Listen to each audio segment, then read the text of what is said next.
So tonight I want to talk about AEW Dynamite, and I actually really liked the show. I felt that there was a lot of moving storylines forward. And then another thing too is that with AEW they do struggle with having compelling storylines throughout the card, but I do feel like, having more storylines are good, but you need to make some stuff a little bit more compelling. So I do appreciate that because one big issue that's happened with AEW is that a lot of times when you have a pay-per-view, they kind of throw in a lot of last-minute matches with no build or whatever. But I do feel like with Forbidden Door, they're actually building up to some matches that a lot of people would like to see. But there's definitely a lot of room to still, keep improving the quality. So then when you're watching a match, you actually care about the characters involved. And also, I felt the show that went by really quickly. I felt like there was a good amount of matches. I really think they're cutting down on 8-man, 10-man, 12-man matches. And I'm very happy because that's very fatigued, really. So I really think that there are a lot of improvements. This is a show that I liked a lot. So I want to go over it. That the first match was Jon Moxley versus Speedball Mike Bailey. And I was okay with this match because, I think the first thing that I want to say is that Mike Bailey, you've seen him get beaten up and fight and come back. You've seen him have long matches as well, really. So I feel like when you do something like that with a wrestler, if he's getting like a 2 count or he's putting your former champion to submissions, I do feel it's believable. I do not feel like this is something where it's coming out of the blue, really. Like, they kind of established Speedball Mike Bailey over a period of maybe half a period of like 4 or 5 months that he's legit, really. So I didn't think that was bad. So obviously Moxley wins this match, and then during the match, Darby Allin kidnaps Wheeler Yuta, puts him in a body bag. Moxley finds him later, and then you're going to set up Moxley versus Darby at Forbidden Door. So I'm really happy that they're doing this. I'm also happy that it's not a hardcore match because they need to show that these guys can kind of have great matches without doing that stuff. So it's going to be really interesting to see what this is going to lead to. I've had some predictions that maybe what it's going to lead to is possibly blood and guts in Philadelphia, because I can see AEW wanting to do something like that because it's like the ECW arena. So you see like Jet Speed, Darby, and a few other people, and maybe Eddie Kingston coming back, and then they have that. So it'll be interesting to see what they do, but Darby versus Moxley, I really want to see that. And it's something that I feel is a good choice because obviously they've been feuding. They have animosity with each other. This is just a way of saying, okay, let's have this match. The next thing is that Mercedes comes to the ring. She gets out of a limo. It was a little controversial because she's eating watermelon. Obviously, black woman eating watermelon. Black people love watermelon. That's not a good stereotype. I was saying to myself, doesn't Mercedes like bull testicles? She's a bull rider and she likes bull testicles, so wouldn't it be better for her to eat some bull testicles? You know what I'm talking about, bitches. So there's a fatal 4-way contendership. And what that means is that if you win this match, you go into a fatal 4-way where it's Mercedes, the winner of this match, and then there's a fatal 4-way in Japan, and then there's a fatal 4-way in Mexico. So the winners of that are all going to face Mercedes in a fatal 4-way at AEW Forbidden Door. So that is a little confusing. Imagine if you had the Elimination Chamber, but then you had the Elimination Chamber, for every contender in the Elimination Chamber. It feels a little confusing. So I don't like that they do that. It's a little confusing. They should just say, here's the fatal 4-way. The winner is entered into a match with Mercedes, and that's so it's one-on-one, really. Or, they say, okay, well, you win this fatal 4-way. It's a fatal 4-way against a CMLL person and an NJPW person. But you don't need to say, they're having fatal 4-ways as well, really, because then it's just way too many fatal 4-ways being mentioned, so then it confuses people. So the fatal 4-way match, it was really good. I'm starting to see Billy Starks improve. She was a little bit more confident, because I know when she first started, she was a little afraid about hurting people, but I really felt like she was doing a lot more in this match. There was a spot where it looked like Aminata and Sky Blue were trying to use a chair, and it looked like they didn't agree upon a spot. Some people were saying But it really looked like that as they struggled a little bit. And then the other thing too was that Queen Amina reminds me of the Yellow Ranger with all that yellow that she's wearing, really, But it was an all right match. Alex Winter obviously wins for two reasons. She's Will Ospreay's fuck buddy, number one. Number two, she's from the UK, so you got to pop the UK crowd. And she did a really great match. She did a lot of good offense, power bombs, reversals, and a lot of great stuff. So obviously, you want to have somebody who can do a really great fatal four-way match. And somebody who's going to get a hometown pop, really, because you can't just have, a couple of strangers in this, in this, really, So you got to have somebody that, the UK crowd's going to like, really. And then you also have to somebody who knows how to do fatal four-way matches. So I'm okay with that. The next thing was that you did Kyle Fletcher. Like, he got his gift from Don Callis. So what they did was they spoofed the naked Intercontinental Championship photo with Shawn Michaels. They spoofed that. Then they had Don Callis with a bunch of muscles on. So it's a little weird that they're kind of teasing some homoeroticism between Kyle Fletcher and Don Callis. And I actually did not like this. A lot of people didn't like this, that you did not have Okada on the card. Like, why is Okada not here? That makes no sense. And then the other thing that was a little jarring is that he's talking about being a champion and defending the title, and then it's announced tomorrow Ishii will be facing, on Kyle Fletcher in Virginia. So it would have been a lot more impactful if we had tomorrow Ishii appear, and that's that, really, because I think then that sends more of an impact. That's like, okay, now Kyle Fletcher has to fight this big body guy, really, So, they could have just done a little bit more to do this, because obviously Kyle Fletcher has a lot of potential, but this TNT Championship reign is really going to be what's going to make him and break him, really. And this really needs to be the title, in my opinion, that it's almost like, it's like the Intercontinental title in the WWF, like during the 90s and during the 80s and the 90s, is just to prepare you for being a heavyweight champion. So, hopefully Kyle Fletcher does good by this. So, it's good that he's having a match, but they could have just easily had Ishii there. If they had Ishii there, it would have popped the crowd. That would have been the right thing to do. The next thing that I will say is that you have the Young Bucks versus Brodito. The Young Bucks had like another comedy entrance where it was just to make the audience laugh. They had silly music. They had like they had like two like flares go off, really. And it's like what I said, that eventually they have to stop doing that because it's just stupid comedy. Like maybe the last time that they do that, it's going to be at like Forbidden Door. Then they have to kind of really move on from that because it's old, it's stupid. Really, they're the only ones who laugh. The people who laugh the loudest at them is themselves, really. And that tells you something. So I really think they need to just cut the shit, really, unless they want to become a trios team with Orange Cassidy, So they got to cut the shit with the comedy. But in my opinion, this was the match of the night. It was like a typical Young Bucks match with a lot of reversals going on a little bit longer than it needs to be. But I was really invested because it subverted my expectations. I thought the Young Bucks were going to win, but Brodito won, and they're actually the team that should be facing FTR. They're the team that should be winning and facing.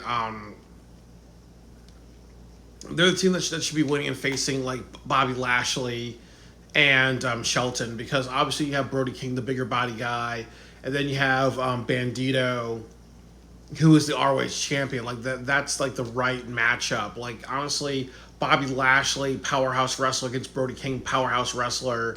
That's the best match that they can do. If you have FTR, it's a little too predictable, but I can understand why they would want to do that. But Brodito won. I'm very happy. And if the Young Bucks actually won, it would have just caused me to turn it off really. So I was happy that they won. Really great stuff. They went out a long time. Bandito keeps them impressing me, and he keeps having great matches. So again, I think for the ROH title, I like how it's like you are the ROH champion, but you're also on Dynamite doing your thing, really, because that really shows that maybe one day Bandito can be the AEW champion, or he can be the next TNT champion. Like he has a future for him. So feature your champion strong, bro. Like honestly, like too, if they ever did like the Survivor Series for the main roster in WWE, they should have the NXT champion, or they can have Trick Williams on the heel side with the TNA championship. Like honestly, if you have like champions on other brands, really, it makes sense to have them in big spots or on television a little bit. So, this is a great showing of Bandito. He's not like lost. He's not like, who is this guy really? He's actually proving himself everywhere he goes, and I really respect it. But I'm happy that they're giving him a lot of exposure here. It's announced that Adam Copeland's going to face Stokely Hathaway next week. It's like dumb comedy stuff. All right. And then the main event match was Mark Briscoe versus MJF. And it's also announced that MVP kicked MJF out of the Hurt Syndicate. And he also he also said, okay, because I knew you since you were 18 years old. I see you like, a son, really. I'm not going to have Shelton and Lashley bang you out me. Which means that when you join a gang or a group, sometimes they kick your ass to get into the group. That happens in some gangs. But they kick your ass worse to get out of the group. And MJF was owed that, but MVP told him not to told him not to do that. So it is what it is. And it ended in controversy because what happened was that Mark Briscoe kicked out. The referee didn't see it, so MJF won. And this led to MJF bloodying Mark Briscoe, and then Adam Page comes down. So I think that if you want to make money, what I would do is that I would do Hangman Adam Page versus MJF. I'm going to do a fantasy booking for Forbidden Door in my next video. But Hangman Adam Page versus MJF, that's going to make money, and that's the match to have, really. Because if you remember 2 years ago, what was the match that had over close to 80,000 people at Wembley Stadium? It was MJF in that one versus Adam Cole. So quite honestly, would it make sense to have at the O2 Center MJF, and he says something like, I'm gonna gain the title and I'm gonna sell out that 90,000 seat bitch with Wembley Stadium next year. So that is that's something to really just think about, and that's the right match to do, really. So and then also too, you had Mark Briscoe get a foot up. So I think what they should do is they should have one more match between MJF and Mark Briscoe, but they should make Hangman Adam Page a special guest referee, and then in that MJF wins legitimately. You do MJF versus Hangman Adam Page, and I think that you can do Briscoe versus Hangman, but that's more of like what I call a television feud. And I think I need to do another video because there's two things they do. There's something called television feud, and there's something called a pay-per-view feud. A television feud is that you have a feud that ends on television, like Adam Page versus Christopher Daniels, compelling television for a couple of weeks. And then you have a pay-per-view feud where you have Hangman Adam Page, Jon Moxley in a Texas death match where you lead to a pay-per-view. And I think AEW needs to do that a lot more with their wrestlers, and that's kind of where they struggle because sometimes they blow a lot of great matches on television, or they may rush a match to a pay-per-view when there's so many opportunities to build between Collision and Dynamite. So I think, as I said, if you want to make money, the O2, unfortunately, it's down one person, but the O2 is over 10,000 people. This might be their this might be their biggest crowd that they have this year as far as pay-per-view goes, outside of their WrestleMania All-In level show. So I really want to say that this show has to be the best that they can do, because this is ultimately like a teaser for Wembley Stadium next year. Because I don't want to see something where they're like, okay, we're going to not do Wembley. We're going to go back to the O2 Center because they can't sell at Wembley. That would be really, really sad. So I do hope that Forbidden Door, they keep working on it. But overall, I like the show. I like the flow a lot better. I'm a little bothered because they didn't announce that many matches for next week. They said it's going to be Kevin Knight versus Jon Moxley. That's not a good match. I think the biggest match that they promoted was Adam Copeland versus Stokely, which is very fuck poor. Um, and then they announced that it's going to be Speedball, Kevin Knight, and Adam Page against LFI, really. LFI, the jobbers. So that's not good use of LFI. They lose way too fucking much, really. So, so yeah, it's definitely like a show that I think that the weakness is that they build up to other shows in a very bad way, really. But Forbidden Door, that seems like they're putting a lot of attention into it. And crazily enough, Forbidden Door is actually like 2 weeks away.